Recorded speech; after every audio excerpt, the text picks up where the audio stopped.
Julie Cooling, founder of RIAChannel and contributor with Forbes. I'm here with Erik Christman, managing partner, Oxford Financial, and author of Power of Five Investing. Thanks for being with me today. Thank you for having me. So we're here at the Schwab Impact Conference. You're a financial advisor and a recently new breakaway RIA, is that correct? Tell us a little bit about your business. We primarily work with individual retirees, and we have built our business around kind of a central philosophy of some really key principles that we like to discuss with clients and make sure that they have a track to run on and helping prepare for and get through retirement. We've codified those into this book called Power of Five Investing, and that was just released on Amazon last summer. And that's really been the culmination of 20 plus years of our philosophy and work and trying to help people get where they want to go. So are the Power of Five, are those 5 principles, investing principles? 5 key principles, yeah. Okay, can you tell us what they are? Gosh, I should probably be able to do that, right? No, it's interesting because we get people coming through and saying, I've heard I should be looking at the markets, I should be doing this, and what we found is there are some timeless things that people really need to follow, and if they can do that, some amazing things can happen. And so we started looking at what we were doing, and it did kind of coalesce around this idea of the number 5. But just some basic things, keeping 5 years of your upcoming withdrawal needs in this thing we call a stability bucket to help you kind of ride out the rough times in the markets. Keeping 5% for what we call diversifications, not having all your eggs in one basket. And probably there's several principles, but probably the most important one that we talk about is what we call the 5 words of wisdom. It's never different this time. And it's amazing if you can just kind of follow those things a little bit, you start to realize that we've been through some of these times before, and if you have a good plan going into those messes, you can probably survive that. What does your client base look like? Are you working mostly with high net worth individuals and families? It's interesting. You've heard this phrase, the millionaire next door, and we have this just amazing group of clients who either through their own hard work and savings or maybe some contributions from a company, they've found themselves in a really nice place, but they're looking for help. They're looking for advice, they're looking for guidance, just because, as one of our best clients put it to us, I don't want to be the guy who screws this all up. I'm going to blame you guys. So we're very fortunate to work with some folks who I think are not considered to be the 1% or the super high net worth. And they're just wonderful. I mean, it's really, we know we're making a difference for them, and it's an incredibly powerful feeling to know that we're helping them out.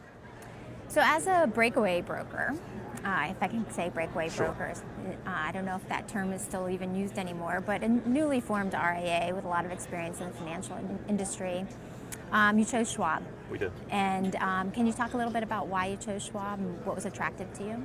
Well, it's interesting. We've been probably looking at that breakaway model for probably about 5 years. And we were with a really nice brokerage firm that allowed us to have a nice focus on financial planning, doing the right thing for the client, always operating their best interest. But we were basically an RIA that was inside of a broker-dealer. And at the end of the day, unfortunately, there are still some places where our needs and objectives didn't always meet very well.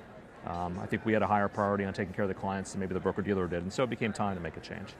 And we took a good look around. Now, obviously, there are a number of large firms out there who are very supportive of independent advisors and trying to make sure that can be as successful as possible.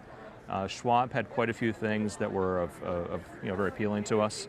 There is definitely you can see some of the folks around here, there's definitely a culture of what I would call more of like coaching, entrepreneurship, trying to invest back into building out really good teams to serve clients that we didn't really have a lot of resource there in our prior brokerage relationship.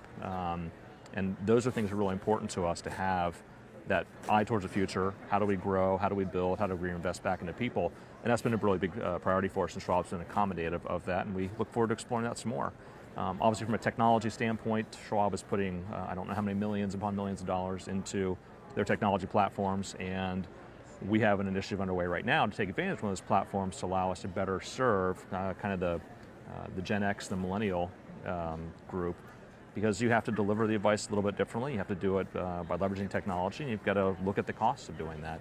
And Schwab's really putting some nice efforts behind that we look forward to using. And what was the key decision in breaking away? we had just known for some time that we were far too independent-minded to continue to operate in a place that wasn't going to support our needs to serve the clients in the best possible way. And particularly some of the things going on now, it looks like we were very visionary about this. I think we announced our resignation from the broker-dealer right about the same day that the DOL ruling came out. We didn't have any special knowledge, but it's clear. You need to move to a place where you absolutely, without a doubt, are sitting in the position of doing the best thing for your clients, being completely transparent with how you're being rewarded for taking care of your clients. And so we'd already always operated that way, but it was becoming difficult to do sometimes. Now we absolutely know we have no conflicts. And we know, because we've told everybody, this is how you're paying us. This is how we get rewarded. If we do well, you do well. Well, that's wonderful. Congratulations. Well, thank you. And thanks for being with us here today. Thank you so much.